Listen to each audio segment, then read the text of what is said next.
From what I can tell, it's not the lack of marketing ideas stopping many business owners from growing their business. It's their inability to take action, swift action. So listen in as Griffo and I share some pro tips on getting stuff done. Go! Welcome to the Small Business Big Marketing Show, where successful small business owners share their secrets to take your marketing to the next level. Now here's your host, Tim Reid. Welcome back, listeners, to another episode of Australia's #1 marketing show. I am your host, Timbo Reid. But you, so much more importantly, are a motivated small business owner ready to crank out. That's it, crank out some great marketing. Now, here's the thing. Are you leaning in to your speakers team?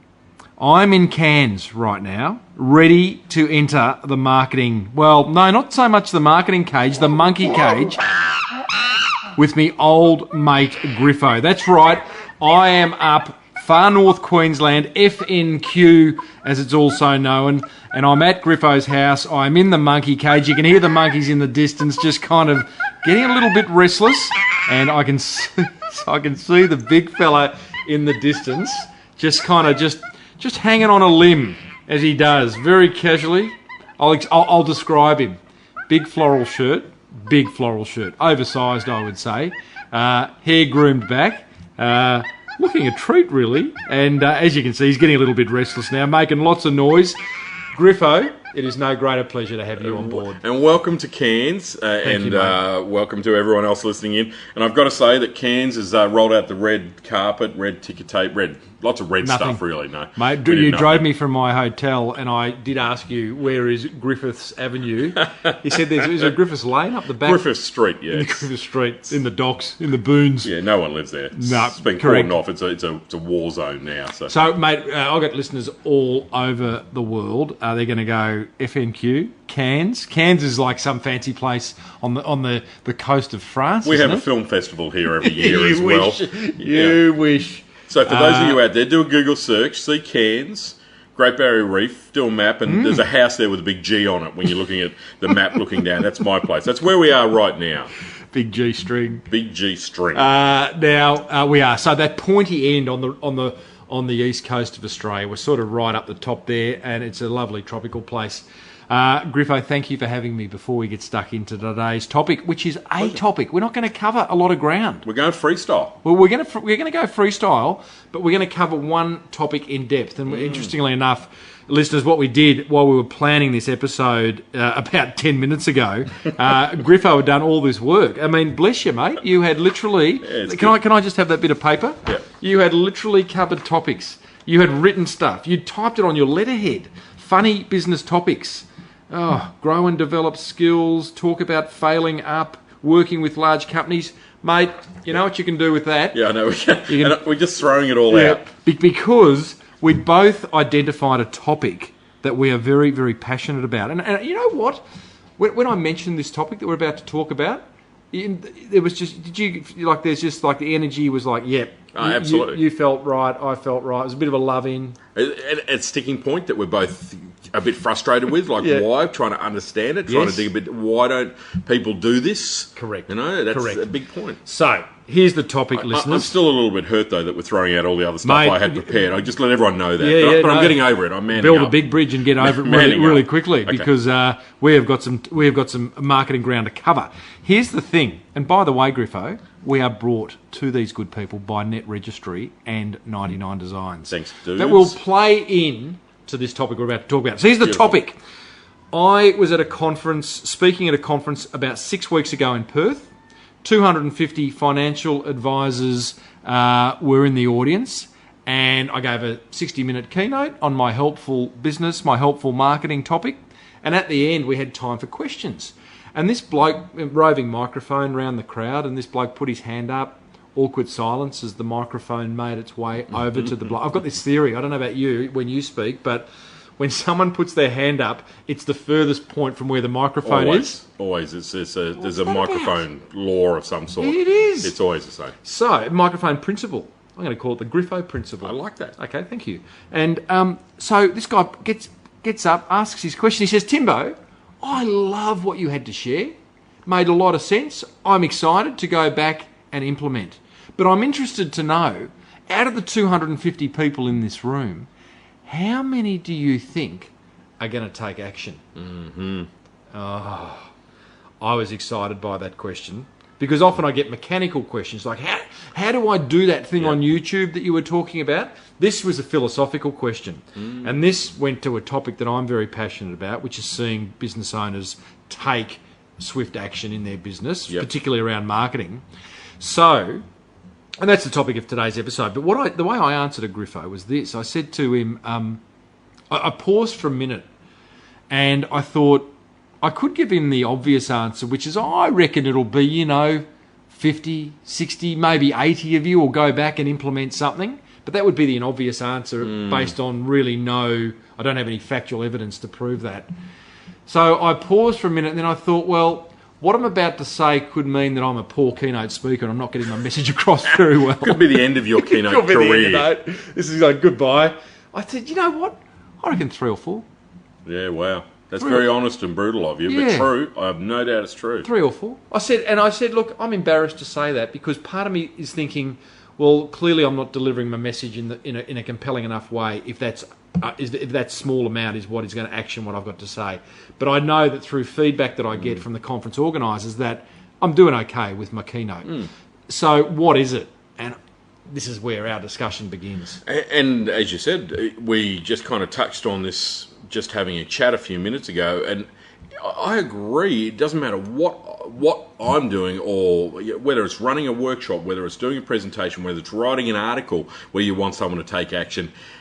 It's a big thing. Mm-hmm. You don't normally know who does take action, so there's no real way often of measuring that. Mm-hmm. And you're often pleasantly surprised though when you get that email from someone say, I saw you speak, or I read your book, or I did this and it's transformed my life, it's changed everything, or whatever it might be. You go, wow.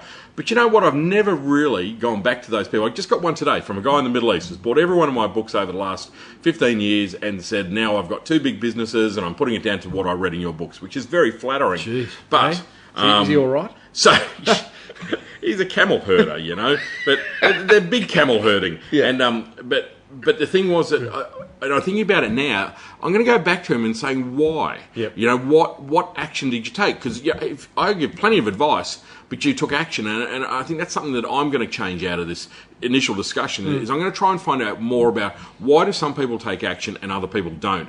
Because I know even when you're coaching people one-on-one in that situation, why is it some people will do, as you guide them through, they'll do it and others won't? Is it you or is it them? Yeah, and look, I don't think we've got the straight answer. This is not a black and white question. So. It doesn't have a black and white answer. There is, for me, one of the things is you've got to be ready to hear what someone's got to say. And there will always be someone in our audience that is the soil is fertile enough in their mind to go that, like Joshua Nichols, who I interviewed on the show 4 or 6 weeks ago, the electrician guy, amazing story he had about 1%ers. I talked to him about how did he get to the point of having a $20 million electrician's franchise. And one of the stories he shared was that he was in a personal development session. He'd been to many. It was, one of those corporate breakfast type things, and a motivational speaker was speaking. He said, quote unquote, he said, I was sitting at that table and there was 100 people in the room. He said, the bloke on stage could have been speaking directly to me. And it was just like, at that point in that time in my life, I was ready to hear what he had to say. I'd heard it 30 times before, but I was just ready. So sometimes, in order to take action, when someone shares a marketing idea or a business idea, whatever it is, you just need to be in the right frame of mind to hear it. And I think that frame of mind, though, and I agree completely, that frame of mind can be caused by a few things. One might be that you're frustrated because you're finally sick and tired that I haven't done this thing, whatever it might be. I've been meaning to rebrand, or been meaning to build a website, or been meaning to do whatever it might be, and I've been talking about it for 5 years and haven't done it. Finally, enough is enough. And maybe sometimes that's because someone who you really respect kind of says something to you which maybe makes you feel a bit embarrassed. Yep. And so it's finally a little bit of the shame of not doing stuff or the frustration or whatever it might be. I think the other side of that is that whole thing, again, that we were talking about earlier, is having a big enough why. And often we don't have a big enough why for action. Yep. So we go, well, okay, look, I could do this, but, why? And the third element of that, which is kind of tied into the why thing, can also be a bit, sometimes we're just not hungry enough. Okay, don't move on from why. Sure. Put hungry on hold, because we're about to go out to dinner very soon, and I'm getting a little bit peckish, so I don't want to talk hungry too quickly. Not having a big enough why. So we've spoken a lot about why on this show. We're going to talk a lot more about it. We talk about it in the forum. There's a thread inside the Small Business Big Marketing Forum right now where each member is working through trying to come up with why they do what they do. And when you know that, it is a game changer. And you can have your big why around why have you chosen to do that business, but there can be little whys around like, sure. There's a marketing idea. What's my why around actually actioning that idea? Yeah. It's starting with why, to quote the line. You're right, though. It doesn't have to be giant, does it? No. It might be it'll free me up to spend more time with my family. It'll get something up my desk that's causing me a hell of a lot of anxiety of recent times. It'll generate an extra $10,000 a month in revenue. It's like, stop and ask yourself, why? Tim's just shared that idea. Why should I implement it? And that in itself can be a game changer. Well, and sometimes even it's, why haven't I implemented it? Maybe that's that hard conversation that we've got to have with ourselves. Sometimes, I was working on a project a little while ago, and one of the things that I was really struggling with it, and I'm kind of going, well, this is not a hard project. I had to write some copy, get some pictures, put some stuff together. I've done that once or twice before. Yeah. And I'm kind of going, what was it, a colouring book? It was... Absolutely. But it was like, why am I struggling to do this? And the reality of it was, I didn't actually want to do that project. So instead of just stopping, going, like, questioning myself around it, I bumbled through it and half-assedly did it for weeks and weeks and weeks, and got more and more frustrated with myself, and I wasn't able to finish it. I was kind of half-actioned it, but I wasn't. And then I went, I don't want to do that. Why am I even doing this? It was a good idea at the time, but I don't want to do it now. And then all of a sudden, there's this real sense of relief. And just said to the guys I was working with, sorry, I'm not going to do that project anymore. And it was the right decision to make, but I'd kind of gone down the wrong path, perhaps even caught up in their excitement about it rather than it being my excitement. How'd you feel after letting them know that you didn't want to do it anymore? Great. Oh, yeah. Wonderful sense of relief. And that's why I think we've got to have two whys. Like if I'm struggling to do something, why or why not? Yeah, why do I need to do this to motivate me and pull me forward? Or why am I struggling to do this? Or why haven't I done this? And we've all got those things, hey? Yeah. It's sitting there, our little piles. You know those little irritating little things that are there on our desktop or whatever it might be that it's just difficult to do. Yep. Yeah, well, put them... If they're there that long, sometimes you need to burn the ships and send them off. Get rid of them. That's another thing, isn't it? Again, if that comes back to that why not. Or like the incompletes, why aren't we actioning all those things? And I think sometimes, for me in the past, problems that I've had is the stuff that's too hard, the incompletes, that you've got to make a difficult phone call, or I've got to ring them, sit on hold for 45 minutes, and no one else can really do that. I've got to do all of those awkward things. And I remember one time, years ago, I went into my office and like one corner had been taken over now by this growing entity of incompletes. Ooh. And it was starting to take over the office. You could almost feel like... And I used to hate looking in that corner because all it was unfinished stuff that I need to do. That in itself is like a burden. Absolutely. And First world burden. But... Well, absolutely. but a burden, nevertheless. And it was... I just, for whatever reason, it just kept growing. And I remember I had to finally say, I've just got to block out 2 days. And I completely did that. No appointments, no anything for 2 days, and I'm going to attack that man.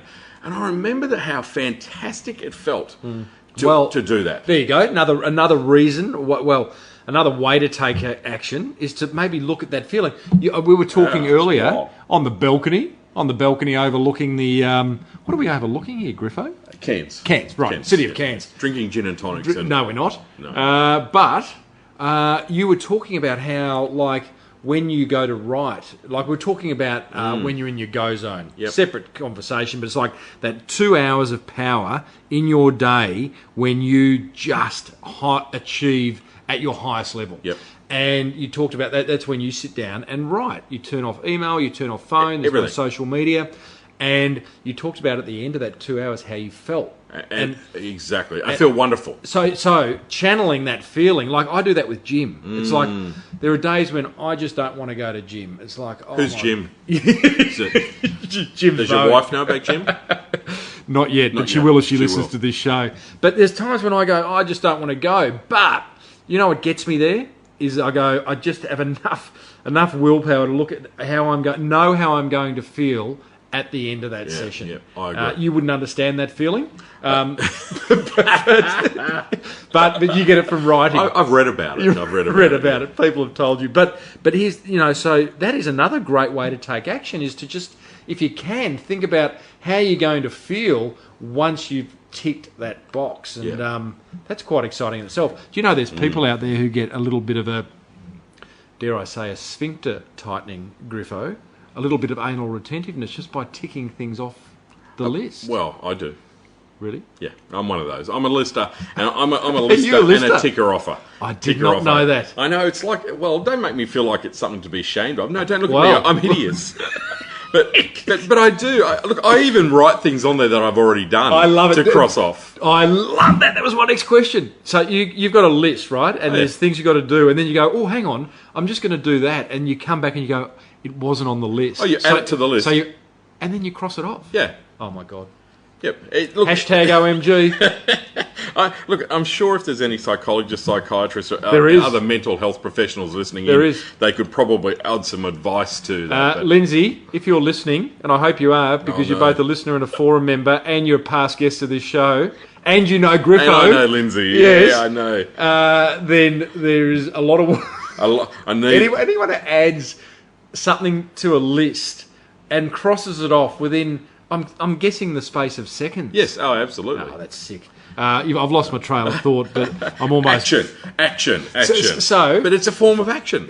What? Because it's playing a little bit of a game with myself that makes me feel... Because what I've figured out in my little world, what makes me feel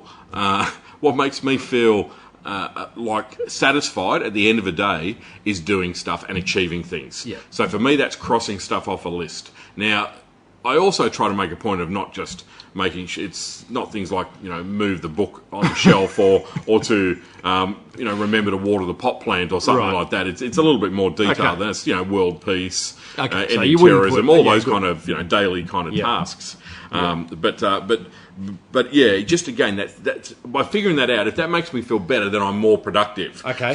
So the more I cross off, the more. Not that I feel like I've crossed off enough now, I can have the rest of the day off. It makes me feel like I'm getting stuff done, and that spurs me forward to do more stuff. Yeah, it feels like Does that make sense? Well, it feels like you're digging a bigger hole for yourself right now. But tell me, while we're in the zone of headspace and psychology, while you're in my head, why another reason we don't take action and how we could take more action. I think there's a lot of people out there, including you and I, who every now and then suffer from a lack of self-belief. We hear an idea, we know there's something we should be implementing, but it's like maybe the conversation starts, a little bloke on the shoulder goes, who am I? Who am I to do that? You know what, mate? I encounter that a lot with writers, people that I'm teaching to write books, people I'm kind of coaching even to write blogs or how to write articles and things like that. And that is often the biggest thing that they've got to overcome. Is like, how do I... Like, who am I? Who am I to write anything? Who's going to want to read what I've got to say? And it's a real shame. And the way that I always frame that around in that particular example, and I think for many things as well, is that no one else on the planet has the same amount of shared experiences, realizations, aha moments, whatever it is. Whether you're 20 or whether you're 40, you've got this different set of experience and you've figured out different stuff, and people want to know that. But it's very easy to say that, but it's kind of hard to really convince people. But I definitely find that I spend more and more time and more effort to try and convince people that to have that bit of self-belief. So attach greater value to what you do, which is easier said than done, particularly those who suffer a real lack of self-belief. But Absolutely. I had to laugh, Griffo. You won't. Do you know a band called 5 Seconds of Summer? No. No. See, I do because I've got 3 teenagers. Right. So they're kind of like Australia's answer to One Direction. Who One Direction? Wow. Well, I don't know where to go from here, listeners. We're in about the 19-minute mark, and I'm not going to explain One Direction. Tell me Tell me you were joking. Never heard of them. Are you serious? One Direction. No. Oh, I'm going to have to... Oh, what a stupid name for a band. I need to... True or false? You don't know who One Direction is? No, I've got no idea. Oh, it's gold. Gold, listeners. They played in Cairns? Yeah. Sorry, this is no longer called Monkey Business. This is called the Dinosaur's Cage. And I'm sitting across from a Brontosaurus. Griffo, you've got to get out more. Hang on, to see One Direction, I'm just going to Google them. That is extraordinary. That's like saying, who's ABBA? Like you and I grew up in the 70s and 80s. Oh, I know who ABBA is. But that would be like in the 70s, a man of your age going, oh, ABBA, I've not heard of ABBA. Is that an acronym for something? Okay, I'm feeling inadequate now. Anyway, Griffo, listeners, is now what I was going to tell you is that there's this other band called 5 Seconds of Summer. And they are about 17 years old, and they've just put out their biography. Oh, really? Which, again, like they're in... But that illustrates the point, Correct. though, doesn't it? Again, who's got life experiences at 17? But the reality is, everyone. Everyone has, and there's someone out there who wants to hear it. Can I give you a quote? You're looking at... Have you Well, found I've just looked up One Direction here, and what came up first was that they've recruited Danny DeVito, who I happen to know, to star in Steal My Girl musical video. Well, I don't know what that song is, but I'm guessing that is their newer one. They're big. They're big amongst teenage Well, girls. they've got Danny DeVito. Hey? They've got Danny DeVito Well, I'm involved. going to question you on that in a minute, but, gee, what was I going to say to you? Here we go. So my mate Ben, Dr. Ben, Yep. his surname's not Dover.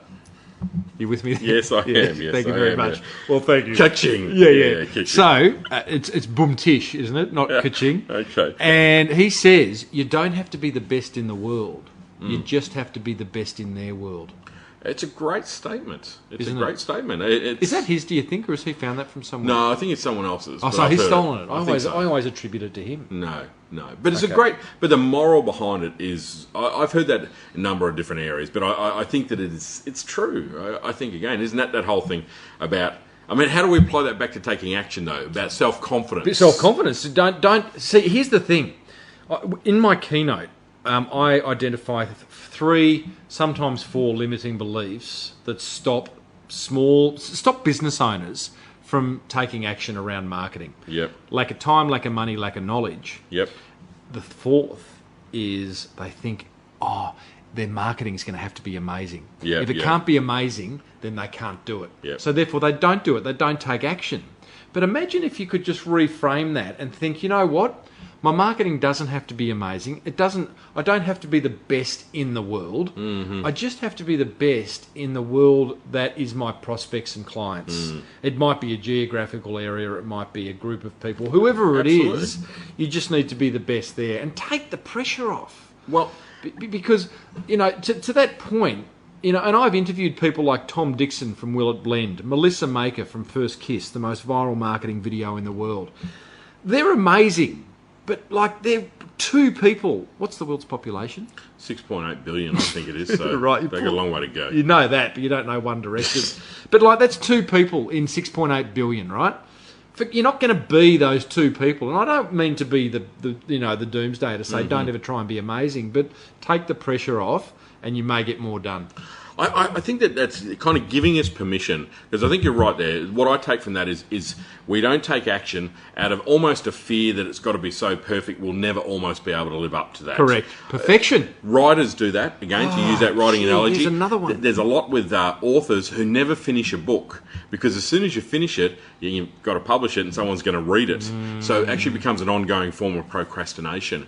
But it is, I think, for those people who struggle with action for that reason, I think we're living in a most wonderful time where people are really okay with things not being 100%. They are. In fact, they like it to be a bit more real. They like it to be a bit grittier. Why shows like Big Brother's not popular anymore, but reality TV is imperfect. For all the wonderful reasons. Yep. That we're okay with imperfection. Even that strategy now of producing iPhones or anything, like get it out there and then we'll fix it up. Yep. Whereas we, again, a little bit older, tend to have the view of get it right and then get it right and then get it out. Yeah. Whereas we would never think of launching something without it being perfect, but it's a bit of an old-fashioned kind of concept. Okay, so here again, and I hope listeners, we are helping you in some way, shape or form be able to take action in something that you've been putting off, or deciding not to take action, because that's an action And that's in itself. okay. That's Yeah, okay. absolutely. So, lost my train of thought there. Gee, it I've was got a a few good one. thoughts. You have got a few thoughts. What can I just say? You touched on perfection, lose perfection. That's what I was going to say. Tortured life living with perfection. Tortured life anyway. Sometimes. I mean, Only when we're doing these podcasts, it's exactly tortured, right. but- Exactly right. There is a.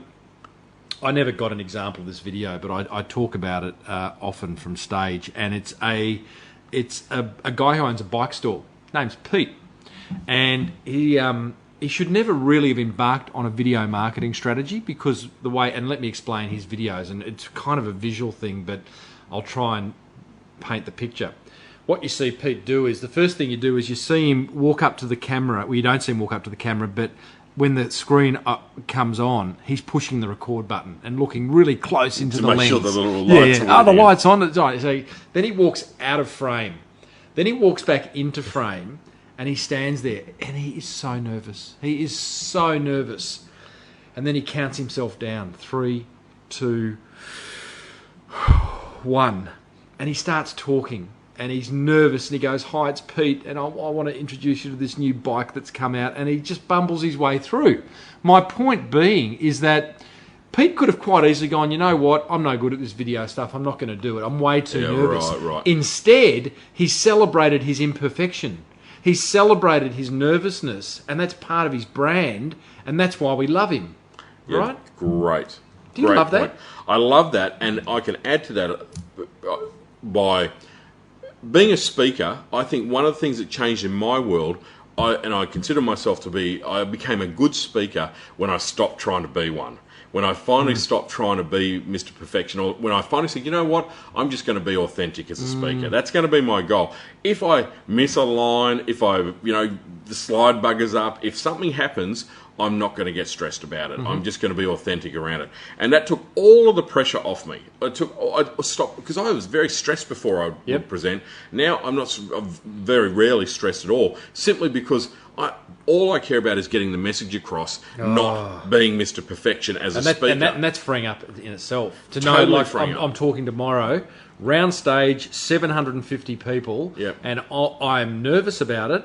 It's a good nervous, but I'm so excited about getting a message to them. And that again, so you can take action. And I think that can apply to a lot of other areas as well, where we're not taking action because, again, of a fear of some sort, or we're trying to live up to, we don't do any marketing, we don't speak at the local Rotary Club because we're concerned that we'll look like an idiot or whatever. And I turn around and go, with all of that stuff, or we don't start our blog, or we don't do those things, you look at them all and go, what the world wants is just people to be authentic. Whether it's on a video, it doesn't matter. And that's, once we kind of go, well, you give yourself permission to just do it without it having to be perfect. I think that's a very freeing up thing. I like that. I agree with that. I think authentic, I'm going to challenge you on two things. Sure. But I agree with what you said. Authentic's an overused word. And it is. We need a better word. It makes word. me feel a little bit sickly. Yeah, but it just means being yourself. That's how I interpret it. Like, just be yourself. As I say to my kids, and I've said on this show before, don't lie, because then you've got to remember what you said. So, like, move on, be yourself, be authentic. You want to read a good book? Always. You love books. The 4 Agreements. You read the 4 Agreements? No, I've got it. I haven't read it, though. You've got it. You haven't read it. One of the I've got 400 books over. Yeah, okay. The first agreement: be impeccable with your word. Yeah, right. Hey? Wonderful. 4 Agreements is how to live a wonderful life, based on the 4 Agreements. I'll put a link in the show notes. So authentic. Okay, we agree that we need a better word. The other part of that is, I saw a YouTube video the other day that was the winner of the Public Speaking Awards of 2014 from Toastmaster, who I don't agree with Toastmaster. Oh, Timbo doesn't agree with Toastmaster. They're going to be sending the emails. There's going to be ripples. We're going to get mail. I know. But, so this guy won it. 30,000 people got down to him, and then I read a blog post kind of dissecting why he won it. And one was his authenticity. If you watch this video, I think he's really... Is it inauthentic or unauthentic? There's a lot of debate around that. Either will do. Yeah. I didn't buy into his authenticity. I thought he was putting on a show. But anyway, that's kind of digressing, and you haven't seen it, so you can't comment. No. But love that, Griffo. But it's a big point. A couple of other things about taking action, though. Go. That's what I think one of the. I think there's a few other reasons why people don't take action.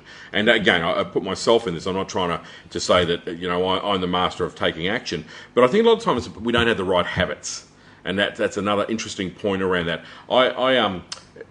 A very brief story. I met a guy. He came to see me and wanted some advice. He was a massage therapist, and he had a really successful business. And he came and he had like 8 masseurs that worked for him, all the rest of it. Anyway, he came to see me and said, I've got a real problem with getting stuff done. So I've got this whiteboard at home and I've got like 200 or 300 things on it that I want to do. But I just, I get home at the end of the day and I'm just buggered. I don't do any of them. So I said, so tell me about your day. And he said, I get up around 4:30. I go for about a 20-kilometre ride, then I go to the gym and do martial arts for an hour, then I swim a kilometre in the pool, then, then I said, well, okay, stop you there. I'm exhausted listening to that. Obviously, the problem is that you're a lazy sod, so, clearly that's the issue here. So, military guy, all the rest of it, and I said, okay, so... When do you feel you're most fired up and your brain's fired and you're motivated and excited? And he said, 8 o'clock when I first get to the practice and we start massaging. I said, so at 8 o'clock when you're in your peak state, you go into a dark little room, rub coconut oil on people and start playing Enya. And he said, yeah, and bring your state right down. And I said, first thing we're going to do is block out that 1 hour from Monday to Friday, and that's going to be the time where you get your key activity for the day done.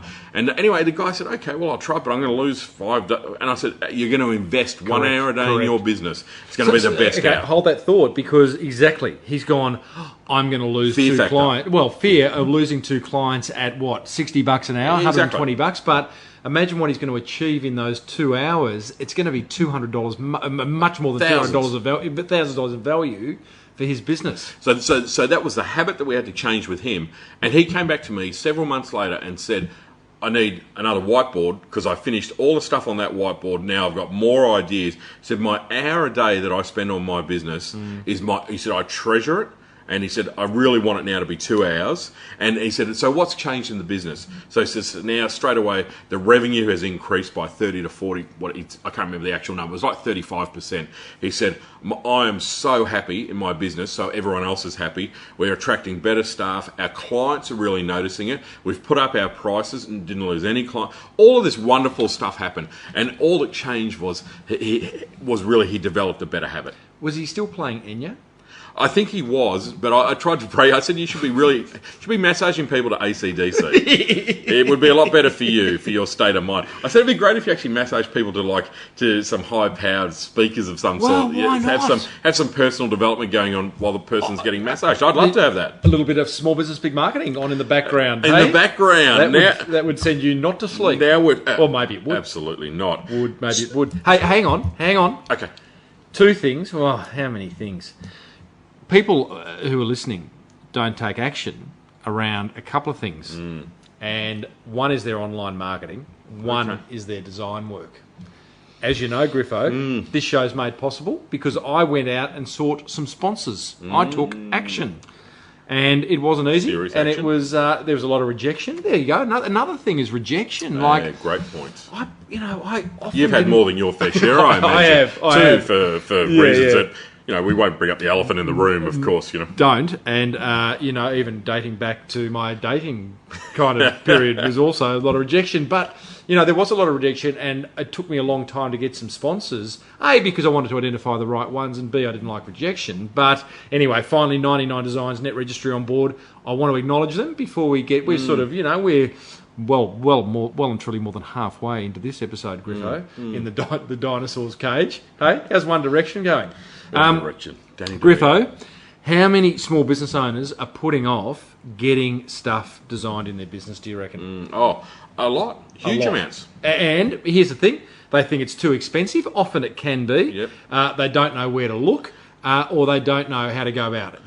99 Designs solve that. Don't actually know what they want. Don't know what they want. So the best way to do that is to have a comp and find out a whole pile of stuff. So, well, that's what Correct. I want. That's what I don't want. And there's the beautiful thing about like 99 Designs is that you do run a design competition, and you will have designers from all around the world submitting finished designs, not proposals, finished designs to your brief. Yeah, nice. And then you can go look at the 60, 80, 120 designs that you're going to get, and you'll know that's the one. That's what I've been looking for, not the 2 or 3 designs that you may get with your local designer. Yep. Sorry, local designers that are listening, but I know there's a bit of an ongoing debate with me and them, but that's okay. So the idea is to go and use 99 Designs, 99designs.com/SBBM, and they get a $99 upgrade, which gets them 185% more designs as well. So we've got to love that.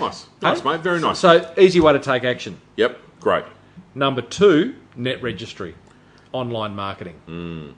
Get your domain. Just get that domain name sorted out. At least start that. I heard a stat the other day that still 50% of small businesses don't have a website. 43. 43. So it's come down by 7% then. Yeah. In the Isn't last. that extraordinary? I don't understand. I'm kind of speechless about it, to be honest. I don't know what kind of business, small business, that doesn't have a website. I don't want to bag on anyone. I imagine most of our listeners probably would. But I'm not sure about that. I'm just not sure of the businesses that wouldn't. Maybe it's tradies and things along those lines that make up that figure.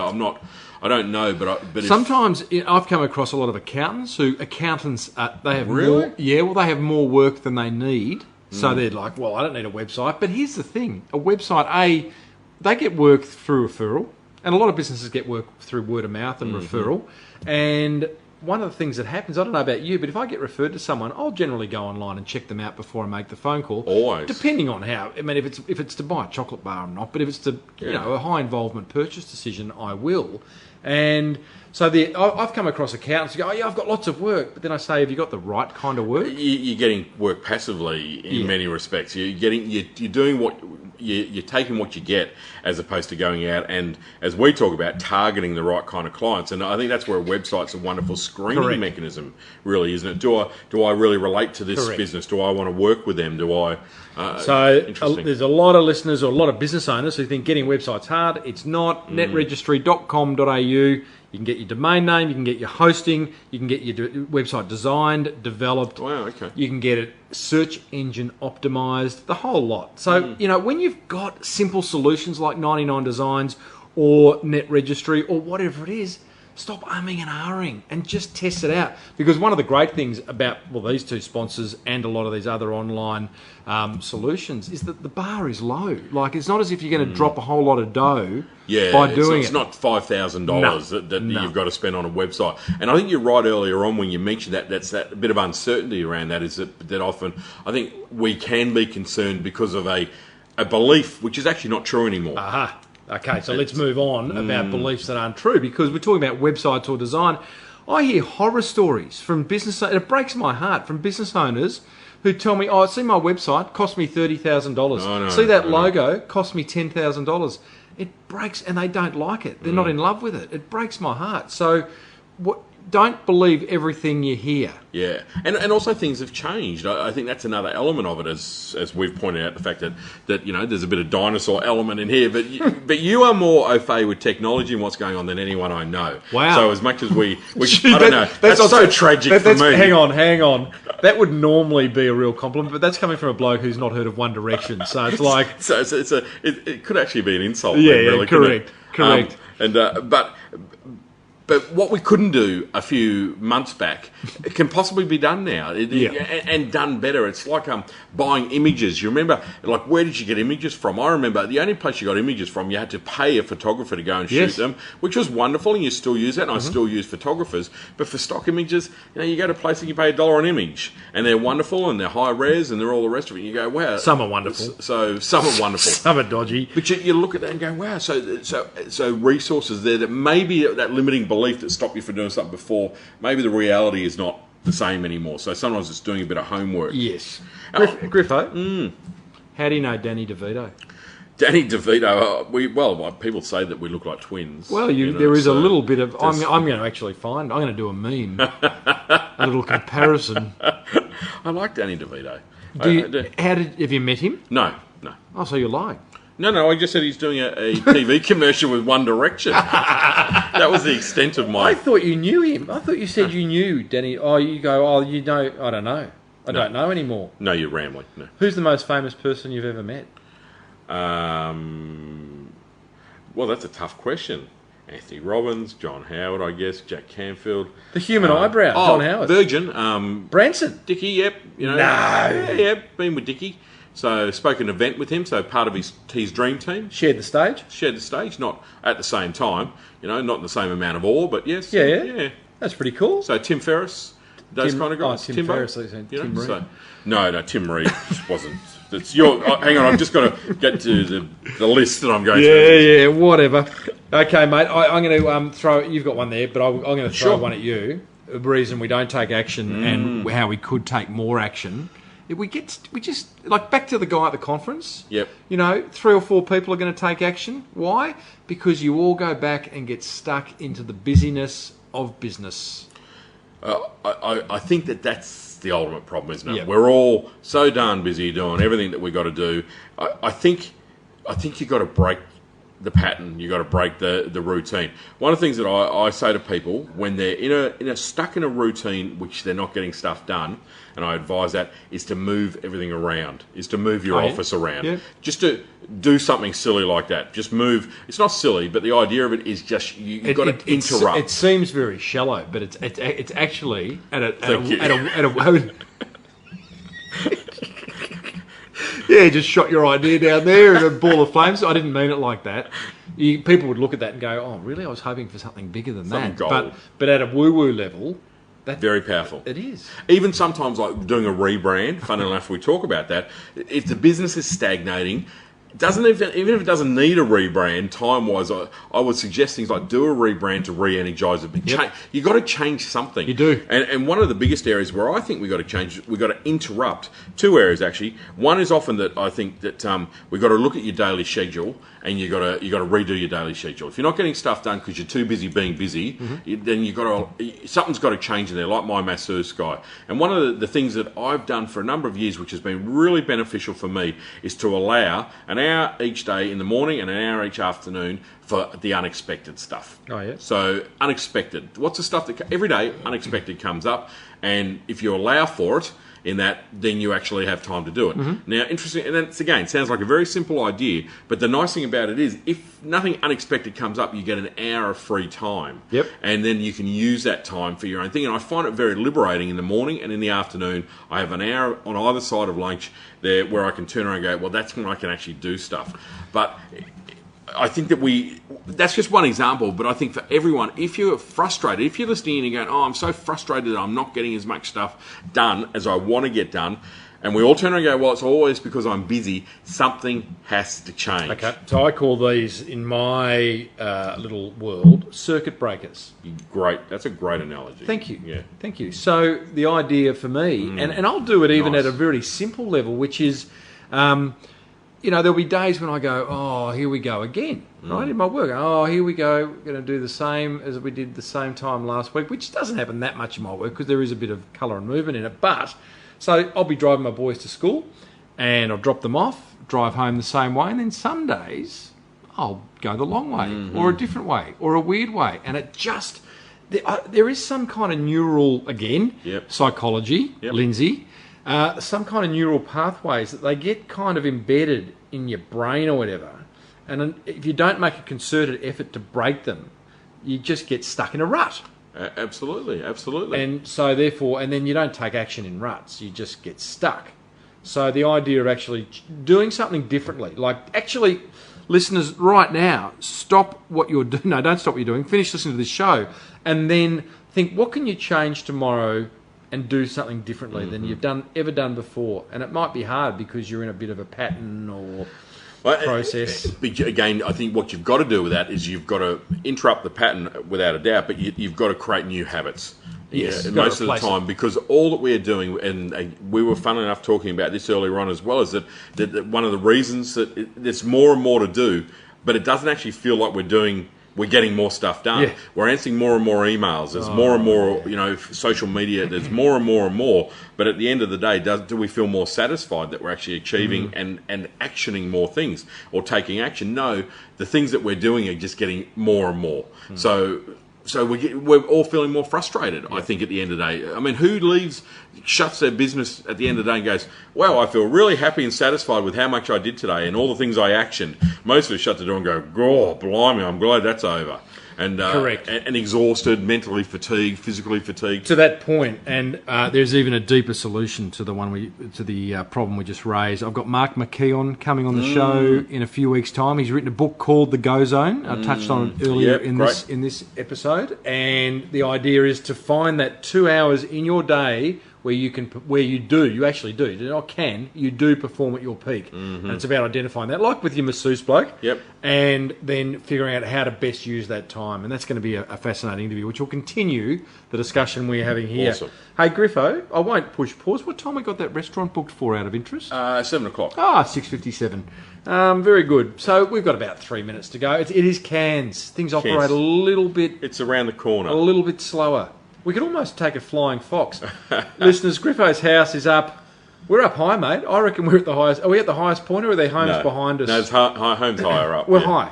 We are high. Well, it's like looking out onto the city of Los Angeles without the lights. And without the city of Los Angeles. It's dark and but green. It's nice. It is lovely.